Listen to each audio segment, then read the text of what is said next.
ॐ तत्सदिति श्रीमद्भगवद्गीतासु उपनिषत्सु ब्रह्मविद्यायां योगशास्त्रे श्रीकृष्णार्जुनसंवादे कर्मसन्न्यासयोग नाम पंचमोऽध्यायः।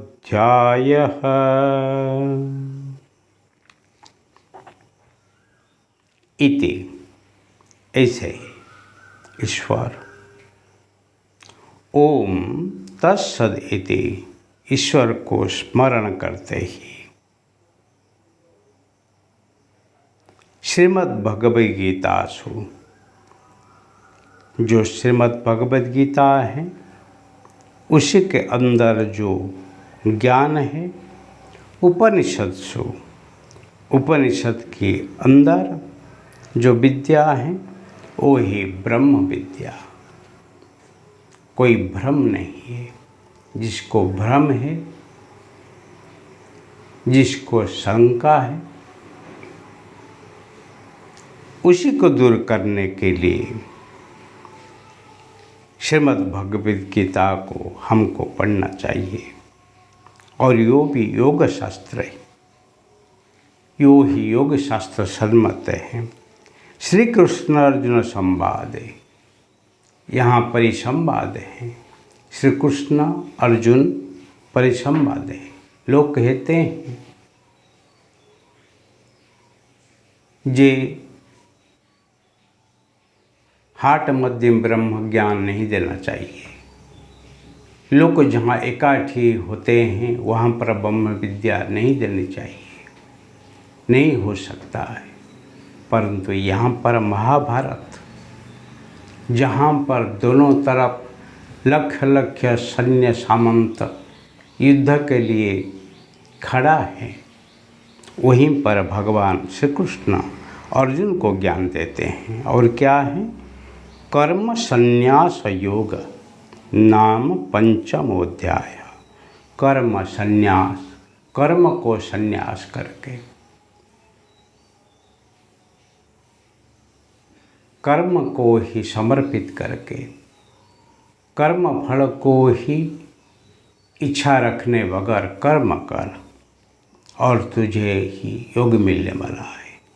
तू परम के साथ ही जुड़ जाने वाला है। ऐसे विषय को पंचम अध्याय में भगवान सारी रीतें समझाते हैं। अर्जुन को कर्म संन्यास करके ही कर्म को करने के लिए, एक उपासना के लिए, एक साधना के लिए ही संपादन करके बंधन से ही मुक्त होके जीवन जीने के लिए मार्गदर्शन करते हैं। और अर्जुन क्या करता है उसी को आगे आगे हम गीता में देखेंगे तो समझ में आएगा।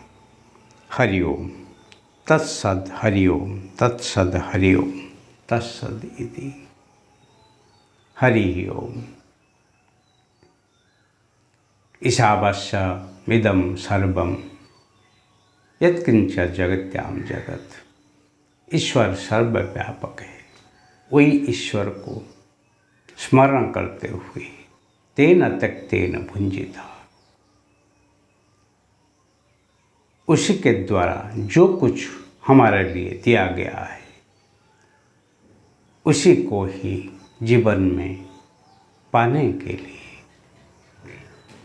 माँ कृषा, माँ कृता कस्य शोकम, माँ गुरुधा, किसी के स्वार्थ के प्रति कभी आसक्त नहीं होना, किसी के सत्ता शक्ति संपत्ति के प्रति आसक्त नहीं होना, परंतु अपने सन्मति के साथ जीवन जीते हुए ही जो कुछ मिलता है उसी को पाके परम सिद्धि को, परम शांति को पाने के लिए प्रयास करना, वही जीवन के अंतिम ध्येय होना चाहिए और वही ही जीवन में सार होना चाहिए। हरि ओम, हरि ओम, हरि ओम।